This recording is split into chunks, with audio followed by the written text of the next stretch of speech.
Hello guys, welcome to my channel eccentricity. आज हम करेंगे जेई एडवांस 2022 में आया है पेपर 2 का question. This is a question of complex number. यहाँ पे देखिए क्या दिया है, जेड बार दिया हुआ है आपको, है ना। जेड बार दिया हुआ है आपको कॉम्प्लेक्स कॉन्जुगेट, जो कि हम लोग को मालूम भी रहता है, complex conjugate of a complex number Z. ठीक है, Z is a non zero complex number, क्योंकि नॉन जीरो नहीं होना है, आप देखोगे आगे चल के वो डिनोमिनेटर में आ रहा है। For which both real and imaginary part are integers, then which of the following is possible value of mod Z.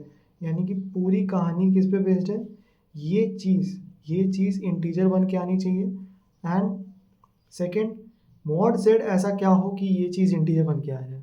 ठीक है, यहाँ पर आप सबसे पहला थॉट ऐसे क्वेश्चंस को देखकर, ऐसे जेड बार का स्क्वायर प्लस 1/z² ऐसा सोच के बच्चों के दिमाग में सबसे पहला आएगा, क्योंकि पढ़ाया भी वही जाता है। बच्चों के दिमाग को क्यों ऐसा बोले कि इसको जेड बार को ये रखना है, ये रखना है। अगर इस क्वेश्चन में आप ऐसा करना चाहेंगे ना, बहुत लेंदी और बहुत कम्बरसम हो जाएगा, उतना आसान से बनेगा नहीं। ठीक है, तो इस क्वेश्चन को अप्रोच कैसे करना है, इस क्वेश्चन को अप्रोच एक दूसरे ढंग से करना है। फर्स्ट ऑफ ऑल, अगर ये एक कॉम्प्लेक्स नंबर है, जेड बार का स्क्वायर प्लस 1/z का स्क्वायर, अगर ये कॉम्प्लेक्स नंबर है, ठीक है, जिसके इंटीजर जो कि क्या आ रहा है कि ये एक कॉम्प्लेक्स नंबर बनेगा। z is a complex number, both real and इसका both real and imaginary part इसका इंटीजर है। मतलब ये किसी रोज एक ऐसा बन रहा है ना, जहाँ पर ये a भी इंटीजर है और ये b भी इंटीजर है। ठीक है, कहानी कुछ ऐसी चल रही है। यहाँ पर ये चीज़ जेड बार का square plus 1/z² equals to a plus I B, ये ऐसा बन रहा है a प्लस आई बी, जहाँ पर a भी इंटीजर है और b भी इंटीजर है, ऐसा हो रहा है। तो यहाँ पर z के बारे कमेंट क्या करना है, z के बारे कमेंट नहीं करना है, मॉड z निकालना है हमें, है ना। तो यहाँ पर आप देखो मॉड z निकालना है, तो सबसे पहले z डिनोमिनेटर ले लो आप, ये आ जाएगा z into Z bar, z² into Z bar square, denominator ले लेंगे 1/z² equals to a plus I B. ठीक है, यहाँ पर आप चेक करो, अगर Z square Z bar square ऐसा दिया प्लस 1/z² equals to a plus I B, और वी आर मतलब हमें किसकी फिक्र है, खाली मॉड जेड की फिक्र है, तो कैसे मॉड जेड निकालने के लिए we should take mod on all sides. तो यहाँ पर ये आ क्या रहा है, Z square Z bar square plus 1/z² equals to a plus I B. दोनों तरफ मॉड ले लेते हैं, दोनों तरफ क्या ले लेते हैं, मॉड। आप एक चीज़ देखना, ये जो चीज़ बन रही है, ये जो चीज़ बन रही है, ये एक्चुअली जेड जेड बार का होल स्क्वायर है, और जेड जेड बार खुद क्या होता है, मॉड जेड का स्क्वायर, और इसका भी स्क्वायर आ गया, है ना। तो ये क्या आ जाएगा, जेड मॉड जेड की पावर 4, है ना। ये जो होता है ना Z into Z bar, it is mod Z square, यानी कि ये मॉड जेड स्क्वायर है और उसका स्क्वायर, तो मॉड जेड की पावर 4 हो जाएगा। तो यानी आ जाएगा मॉड जेड की पावर 4 प्लस 1/z², और इसका मॉड लेना है, वो आ जाएगा ए प्लस आई बी का मॉड। मॉड आएगा कितना बच्चों, आएगा a² प्लस b²। ठीक है, और इसका मॉड क्या आएगा, इसका मॉड एक्चुअली मॉड जब भी लेते हैं, ए नहीं मानते, z1 z2, अगर ऐसा करते हैं जेड जेड बार का स्क्वायर करते हैं, तो वो आ जाता है जेड बार का स्क्वायर, जेड जेड मॉड का स्क्वायर, और फिर स्क्वायर का स्क्वायर, जेड की मॉड की पावर 4, क्योंकि जेड इंटू जेड बार क्या होता है, मॉड जेड का स्क्वायर। ठीक है, अगर ऐसा आता है z1 z2 z3, तो it actually changes to z1 का मॉड, z2 का मॉड, z3 का मॉड। ठीक है, तो यहाँ पर आप इसको ऐसा लिख सकते हैं, ये तो नंबर ही है, तो ऐसा आ जाएगा, और फिर नीचे क्या आ जाएगा, मॉड जेड का स्क्वायर। कहने से यहाँ पे रूट हटाना चाहेंगे तो स्क्वायरिंग वो साइड करेंगे, स्क्वायरिंग अभी मत करो, इसको लिख सकते हैं क्या, जेड की पावर 4 के साथ पहले z² ले लो, है ना। ये क्या आ जाएगा, z², और फिर क्या आ जाएगा 1/मॉड z²। ठीक है, इसको क्या आ रहा है, √a² प्लस b², और ये याद रखिएगा a प्लस आई बी, ये दोनों a और b आर इंटीजर। ठीक है, क्योंकि इसने बोल दिया है दोनों इंटीजर, तो दोनों का स्क्वायर भी इंटीजर होगा। अब स्क्वायरिंग बोथ साइड कर दो, जैसे ही स्क्वायरिंग बोथ साइड करेंगे, तो आ जाएगा mod of Z square plus 1/mod of Z square का होल स्क्वायर, और इधर तो अच्छी क्वांटिटी बन जाएगी, that is A square plus B square. ठीक है, जब आप इसको ओपन करेंगे यहाँ पर, तो ए स्क्वायर क्या आ जाएगा, जेड की पावर 4 प्लस 1/z की power 4 B square plus 2 times A B, 2 ही आ जाएगा, और यहाँ है ए स्क्वायर प्लस बी स्क्वायर। ठीक है, एक बात अच्छी ये हो गई बच्चों कि z की पावर 4 आया है ना। आप देखो सारे ऑप्शंस में 1/4 है, सारे ऑप्शन में क्या है 1/4, यानी कि z की पावर 4 आने से, कहने से, अगर मॉड z ये आया होता तो z की पावर 4 क्या है, ये अंदर वाली क्वांटिटी है ना।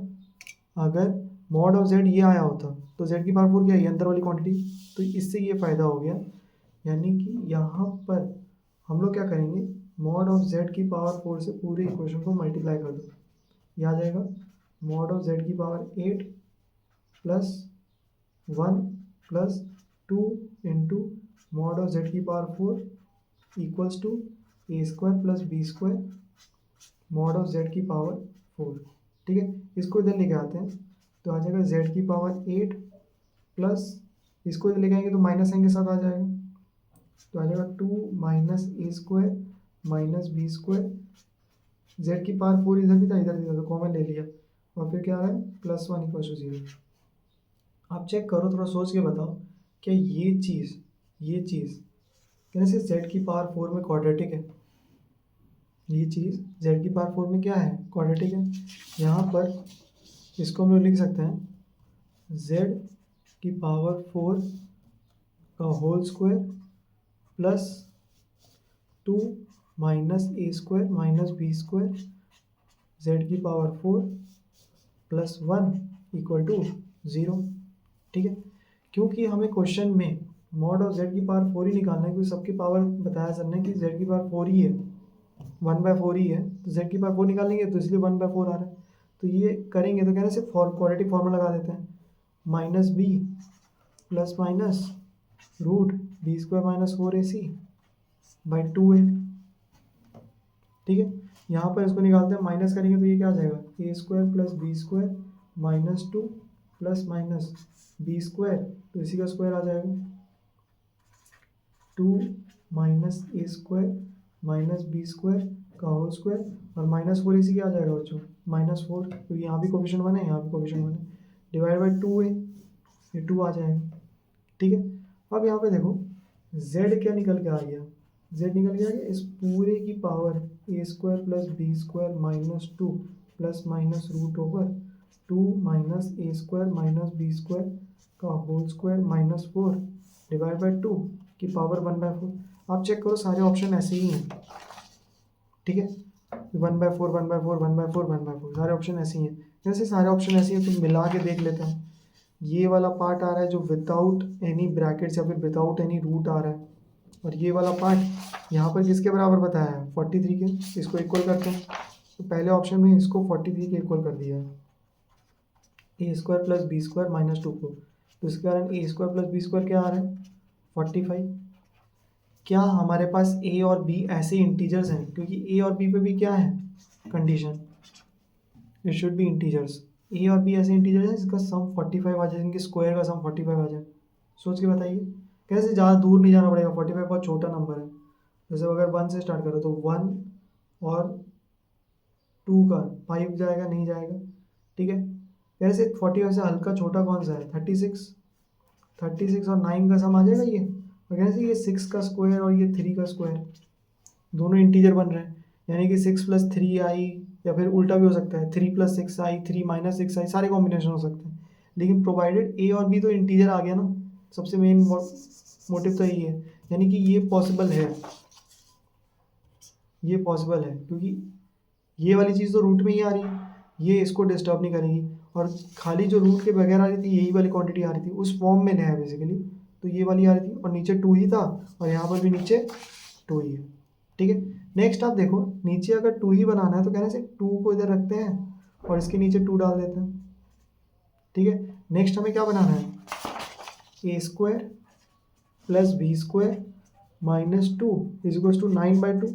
आप सोच के देखो, ए भी इंटीजर है बी भी इंटीजर है और -2 एक इंटीजर कर रहे हैं, क्या कभी भी फ्रैक्शन आ सकता है क्या, इंटीजर इंटीजर माइनस इंटीजर, कभी फ्रैक्शन कभी पॉसिबल ही नहीं है, यानी ये पॉसिबल नहीं होगा। ठीक है, हम लोग ऐसा नहीं है कि ये कंफर्म कर रहे हैं, ये रूल आउट कर रहे हैं, हम लोग एलिमिनेट कर रहे हैं कि ये नहीं हो पाएगा। नेक्स्ट इसमें भी सेम दिक्कत है, 7/2 a square plus B square minus 2 का सम 7/2 कभी भी हो ही नहीं सकता। और फिर लास्ट में 7/3, एक तो उस फॉर्म में ला रहे हैं और फिर ये चेक कर रहे हैं कि ये वाला जो चीज़ आया था ना, ये यहाँ का जो रैशनल पार्ट था, यहाँ पर तो ये रैशनल तो जो भी हो जाएगा, रैशनल का फिक्र नहीं है, वो बाद में हो जाएगा, लेकिन रैशनल पार्ट को a square plus B square minus 2 होना पड़ेगा, तो उसको डिक्लेयर किया। तो उसके बाद ये पता चल रहा है कि ये तो कभी आ ही नहीं पाएगा 9/2, 7/2 या फिर 7/3, क्योंकि ये फ्रैक्शन है, दिस इज एन इंटीजर। ठीक है, खेल बेसिकली बहुत ज़्यादा आई उसमें हुआ है, रैशनल इरेशनल में हुआ है, फिर इंटीजर नॉन इंटीजर में हुआ है ना। यहाँ पर ये एक इंटीजर है और ये एक नॉन इंटीजर है, कभी भी इक्वल नहीं हो पाएगा। ये एक इंटीजर है, नॉन इंटीजर कभी भी इक्वल नहीं हो पाएगा। ये एक इंटीजर, नॉन इंटीजर कभी भी इक्वल नहीं हो पाएगा। और यही क्यों कंपेयर किया, ये क्यों नहीं कंपेयर किया, कैसे इधर में रैशनल पार्ट यही था, 1/4 जब किया तो रैशनल पार्ट ये था, ये रूट के अंदर आया, तो इसको कंपेयर करने के लिए इसको कंपेयर करना पड़ता। और फिर यहाँ पे देखो इतना ईजी कंपेरिजन है नहीं, तो इसलिए इनको कंपेयर कर दिया, ये तीनों ऑप्शन एलिमिनेट हो गए और खाली यही ऑप्शन रह गया, and this is the right answer, यही है राइट आंसर। भले मल्टीपल चॉइस था, ये क्वेश्चन मल्टीपल चॉइस क्वेश्चन था, मल्टीपल करेक्ट, लेकिन the only correct answer is a. ठीक है, ऐसे ही आप लगे रहिए, मेहनत करिए, और इस क्वेश्चन में ये करना बिल्कुल भी जायज़ नहीं था यहाँ पर। इस क्वेश्चन में आपको ऐसे ही प्रोसीड करने से ज़्यादा बेटर रहेगा, है ना। अब आप क्वेश्चन बदल रहे हैं तो प्रोसेस बदल रहे हैं सर, पॉइंट क्या है ना, प्रोसेस इसलिए बदल रही है क्योंकि यार इससे जाके देखो एक्स और वाई में एकदम ब्रह्मांड नया ही खुल जाएगा। मोस्ट प्रॉब्ली जब भी एडवांस का क्वेश्चन हद से ज़्यादा हार्ड हो गया ना, हद से ज़्यादा, तो आप ये समझ लो आपका जो तरीका था ना, जो रास्ता था वही गलत है, आपको कोई और रास्ते से जाना है उसमें। जब हद से ज़्यादा डिफिकल्ट हो गया ना, तो ये रास्ता अपनाना ही नहीं है। एडवांस का क्वेश्चन इतना भी टफ नहीं देगा कि अनसॉल्वेबल आ जाएगा, आप रख के देखिएगा बहुत एक्स में पावर 4 आ रही है, वाई की पावर 4 आ रही है, वो पॉसिबल ही नहीं है कॉम्प्लीट वो करना, सॉल्व करना। तो इसलिए हमेशा याद रखना, चेंज द वे, रास्ते यहाँ तो पहुँचना ही पहुँचना है, आंसर पे तो पहुँचना ही पहुँचना है, लेकिन अगर कोई रास्ता एकदम बहुत हार्ड लग रहा है ना, तो वो रास्ता करेक्ट रास्ता नहीं है, कोई स्लाइटली कोई शॉर्टकट या फिर कुछ और तरीका होगा सोचने का, है ना, थिंकिंग कैप दूसरा लगाना होगा। Okay, thank you, all the best.